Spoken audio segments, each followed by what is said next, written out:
Hoje nós vamos falar sobre a trajetória de vida de Cleito Imamura. Ele é natural do Paraná, mas adotou Santa Catarina como sua residência. Atualmente ele reside aqui em Canelinha, junto na casa paroquial, e foi seminarista durante muito tempo e hoje é professor aqui na cidade. Cleito, conta pra gente como é que começou a tua trajetória de vida do Paraná para Santa Catarina. Então, eu sou filho de Cleide Casturina Rodrigues e minha mãe me teve muito cedo, ela teve eu com 15 anos. O meu pai, então, me abandonou e a minha mãe teve que se virar, né, com 15 anos, porque ela não foi acolhida pela minha avó, porque a minha irmã é filha de 9 irmãos, né? Na verdade 13, mas 4 morreram, só ficou 9. Então, a minha mãe foi expulsa de casa, a gente teve que ir para Curitiba, eu e minha mãe sozinhos. Daí a gente ficou um tempo em Curitiba, mas daí constantemente a minha tia me visitava e convidava a gente para vir para cá, porque aqui havia mais possibilidades, aqui o trabalho era melhor, era mais tranquilo, tinha mais perspectiva de vida. Então eu fiquei 6 anos em Curitiba e com 6 anos eu vim para Santa Catarina. A trajetória de eu contar até. Então, com 6 anos a gente veio para Camboriú, no bairro Rio Pequeno, né, bastante conhecido. Daí a partir de então a gente começou a se normalizar, assim, enquanto família. A gente morava com a minha tia. Daí foi um tempo difícil, porque a minha mãe trabalhava, eu ficava em casa boa parte sozinho, então tinha que me virar, tinha que ver as coisas. Aprendi a cozinhar muito cedo, então isso fez com que houvesse um amadurecimento mais cedo, assim. Então isso vai ajudar depois na experiência religiosa, né? Nessa dimensão de abertura para o sacerdócio, que foi o meu caminho. Como se deu início essa etapa na tua vida, a inserção na vida religiosa? Então, eu vim com 6 anos para cá e a minha mãe se casou quando eu tinha 10 anos. A minha mãe se casou com o irmão de um padre da nossa diocese, Padre Márcio Vignoli. A minha mãe casou com seu irmão chamado Marcos. A partir de então, eu tive essa abertura para a religião, porque até os 10 anos, até o casamento da minha mãe, eu era católico, havia sido batizado na igreja, só que não havia experimentado nada, não participava das missas e era muito distante. E quando a minha mãe se casou, a minha avó logo disse: ah, não, ele precisa fazer a catequese, ele precisa participar da igreja. E a partir de então a minha avó se tornou a grande incentivadora vocacional. Então ela incentivava para mim fazer bem a catequese, incentivava para mim ir à missa. Eu ia às novenas com ela, principalmente as novenas do Espírito Santo em Camboriú, que eram muito bonitas. E eram 9 dias, então seguidos, eu ia os 9 dias com ela. E ela me incentivou bastante a participar da igreja. E o que mais, assim, me chamou a vida sacerdotal e que eu admirava demais era a vida do meu tio. Seu testemunho, a criação da comunidade de Vinoleiro, esse trabalho com os jovens, o trabalho com a evangelização, o trabalho com meios de comunicação, com rádio, com TV, com revista, etc., com informativos. E todas as minhas férias, tanto de julho quanto de dezembro, eu passava na paróquia do meu tio. Então sempre via um movimento muito intenso de jovens. E sempre me perguntava: meu Deus, né? Esses jovens largaram tudo, deixaram tudo para estar aqui em prol da evangelização. Eu também posso fazer isso. Eu posso deixar a minha família, né, evangelizar. E o slogan, uma frase que motiva a comunidade é: por amor a Deus em favor dos irmãos. E isso sempre me chamava a atenção, porque, por exemplo, hoje a comunidade tem cerca de 20, 21 jovens. E eles largavam tudo, os seus sonhos, sonho de fazer faculdade, sua família, para evangelizar. E isso, sabe, quando eu tinha lá meus 12, 13 anos, era incrível isso. Meu Deus, eles largaram tudo. Eu também quero fazer isso. Daí eu conversei com a minha mãe que eu tinha o desejo de ser padre, né? Porque eu via na pessoa do meu tio essa pessoa que também largou tudo quando tinha 12 anos e foi para o seminário e hoje vive em prol da evangelização. Então, conversei com a minha mãe, conversei com a minha avó. A minha mãe não levou eu muito a sério, porque era recente e a gente não... ela não esperava. Mas a minha avó me incentivou: ah, não, vou conversar com o Alexandre, né, como ela chama o Padre Márcio, com o Alexandre, e ele vai ver isso pra ti. Não precisa se preocupar que eu vou dar um jeito, a minha avó disse. Daí ela conversou então com o Padre Márcio. Padre Márcio entrou em contato com o seminário de Azambuja, na época com o Padre Ciro. Eu recebi uma carta, né, convidando para o convívio vocacional em julho. E aquilo, quando eu recebi, foi uma alegria, assim, quando eu abri aquela carta, sabe, o convite, isso me emocionou bastante naquele dia.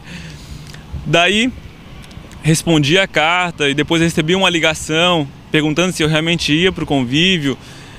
Daí fui para o convívio vocacional, lá encontrei outros jovens, outros adolescentes, né, porque eu tinha 13 anos.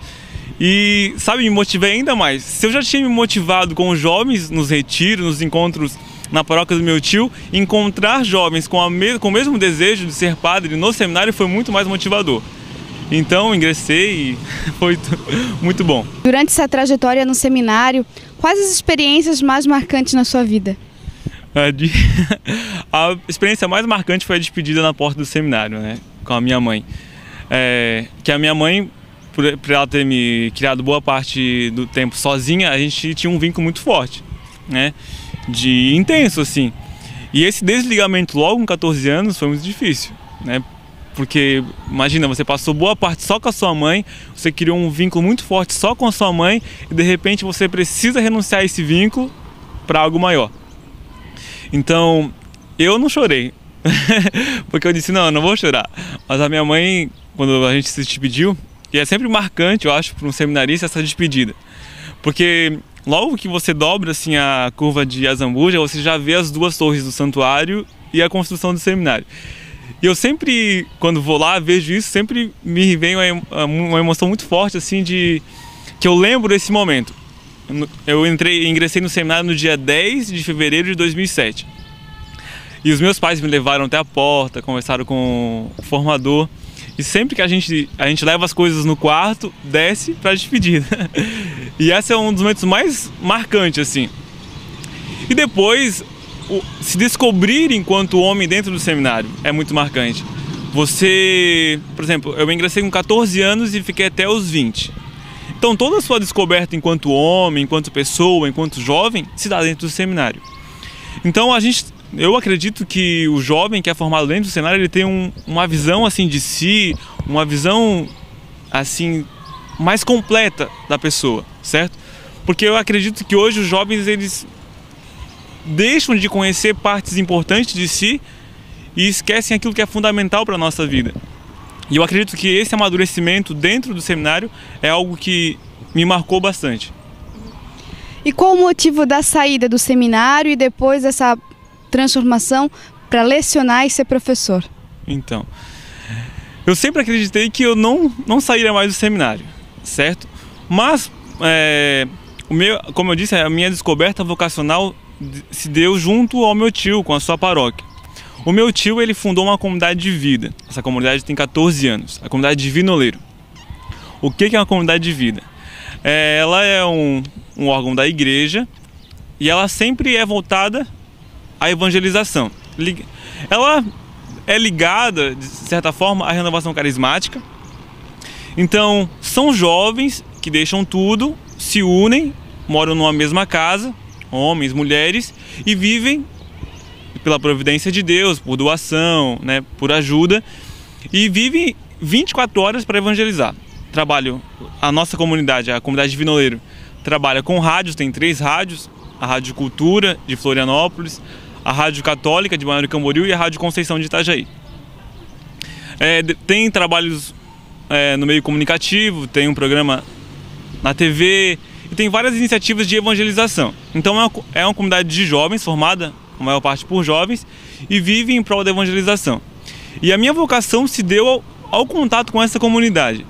Então, nesses 5 anos que eu fiquei no seminário, eu sempre sentia vontade de experimentar a vida da comunidade, ou seja, conviver com eles em prol da evangelização. E futuramente vai haver dentro dessa comunidade, que tem aí por volta de 14 anos, é uma comunidade muito nova para a igreja, então tem certas dificuldades, às vezes não é bem compreendida, etc. Como qualquer coisa jovem dentro da comunidade, né, sofre disso, às vezes dessa incompreensão. E dentro da comunidade pretende-se futuramente ter o ramo para presbíteros, para padres, ou seja, jovens que façam o caminho dentro da comunidade e se tornem padres em prol da comunidade. Por quê? Porque a gente tem missões fora do estado, temos missão também na África. Então precisa enviar padres para esses lugares, então é necessário ter padres na comunidade. E principalmente quando eu ingressei na filosofia, em 2010, vem sempre muito forte fazer essa experiência, sair do seminário e fazer essa experiência na comunidade. Então na metade do ano passado, eu larguei o seminário e ingressei na comunidade. Mas, por umas situações de causas, não deu certo, difícil, etc, etc. Daí saí da comunidade, faz uns 2 meses desse ano. Então fiquei aí por volta de 9 meses na comunidade. Eu fiz o noviciado, né? Fiz os primeiros anos, os 6 meses de experiência. Depois fiz o noviciado e saí do noviciado. Daí, por exemplo, o que eu vou fazer? Entrei com 14 anos, não tenho experiência nenhuma de trabalho, né? Não tenho nem carteira de trabalho. No que eu vou trabalhar? O que eu vou fazer? Daí entrei em contato com a gerência de educação de Brusque, certo? E lá vi que havia uma vaga para lecionar em Canelinha. Eu disse, meu Deus, em Canelinha, o que eu vou fazer em Canelinha? Eu nunca imaginei morar em Canelinha. Mas daí vim para Canelinha, aqui no Minervina Laus, e deu certo. Daí soube que o padre Gersino é o atual pároco de Canelinha. E o padre Gersino morou comigo em 2008 para 2009 em Azambuja. Então ele me conhecia, tinha convivido comigo. Então eu vou conversar com o padre Gersino, que se der certo eu moro em Canelinha, que é mais tranquilo para mim trabalhar, já que a escola é do lado da paróquia, então fica mais fácil. Então conversei com ele, deu certo e vim para Canelinha. Chegando em Canelinha, como é que tá essa experiência de lecionar para adolescentes? Então, enquanto seminarista, a gente trabalha muito com jovens, na Crisma, com um grupo de jovens, e a gente sempre, como seminarista, tem que falar, né? Porque tu tá ali, geralmente é a pessoa que mais sabe, o seminarista tem que falar. Então sempre tive, assim, facilidade para isso. E no seminário sempre gostei de estudar muito e tal. Então, ser professor para mim foi uma grande alegria. É algo que, por exemplo, todo padre, ele tem essa possibilidade, né? Depois da teologia, de estudar e depois de se tornar um professor. Então, foi tranquilo, assim, porque era algo que eu gostava muito, é algo que eu gosto. E trabalhar com jovens sempre foi a minha vontade, assim. Quando eu estava no seminário, eu sempre pensei assim, se eu for padre, eu vou ser um padre em prol dos jovens, certo? Com contato com os jovens, incentivar iniciativas jovens e estar trabalhando como professor, como leigo, com os jovens, né, enquanto católico, com jovens é muito importante. Ser uma presença da igreja na escola é muito importante. Então, para mim é muito gratificante ser professor. E entrar em contato com os jovens, ver um jovem diferente, né? Quando a gente está no seminário, a gente tem contato com os jovens, mas a gente tem um contato com a parcela dos jovens, ou seja, os jovens que são católicos. E você, enquanto professor, ter contato com outros jovens, descobrir outras formas de ver, outras formas de se conhecer, é muito legal, assim. A gente abre, né? Abre perspectivas, tem uma noção diferente, certo? E para mim, enquanto professor, foi muito estranho, porque eu no seminário sempre tive uma noção um pouco, sei lá, limitada como tá a juventude, sabe? O primeiro contato com os jovens, assim, esses primeiros meses foi muito assustador, porque a gente ouve coisas na sala, os relacionamentos são, sei lá, parece que a gente não tinha isso no seminário, e parece que na escola, claro que a gente tenta de alguma forma cuidar disso, mas é muito difícil, porque os assuntos, a forma de relacionamento, etc, etc, é muito diferente. Eu diria que é mundanizada, né, e pelos meios de comunicação, etc. Então, ser professor, depois de ter passado pelo seminário, foi uma experiência muito boa, mas um pouco assustadora. Então, eu estou gostando muito e acredito que a partir de hoje serei professor, certo? Claro que a dimensão de ser padre ainda não se apagou dentro do meu coração. Eu acredito que ainda há essa chama, mas no momento eu me focarei como professor. E já se adaptou à cidade de Canelinha? Não, é muito difícil, é uma cidade pequena, eu quase não saio, da escola para casa, da casa para a escola, e não tem muito o que se adaptar, porque eu morava em Governador. Governador é uma cidade praiana, do litoral, mas também não é muito grande, não tem muita atividade. Mas eu sempre gostei de morar em centros urbanos, ou seja, com coisa para ir, com shopping, com cinema. E esse foi a principal dificuldade de se adaptar, assim, porque aqui não tem muito lugar para ir, né? Mas estou gostando. Cleiton, eu gostaria de agradecer a tua participação. Se tu quiser deixar alguma mensagem para quem está nos ouvindo e nos assistindo, pode ficar à vontade. Eu que agradeço, né, pela oportunidade. Para mim foi muito importante contar um pouco da minha experiência, relembrar fatos importantes da minha vida. Me alegro com isso e agradeço a você que nos acompanhou, que nos ouviu, que conheceu um pouco mais da minha história. E estou aqui em Canelinha, o que precisar, né? E para mim é muito marcante contar a minha história.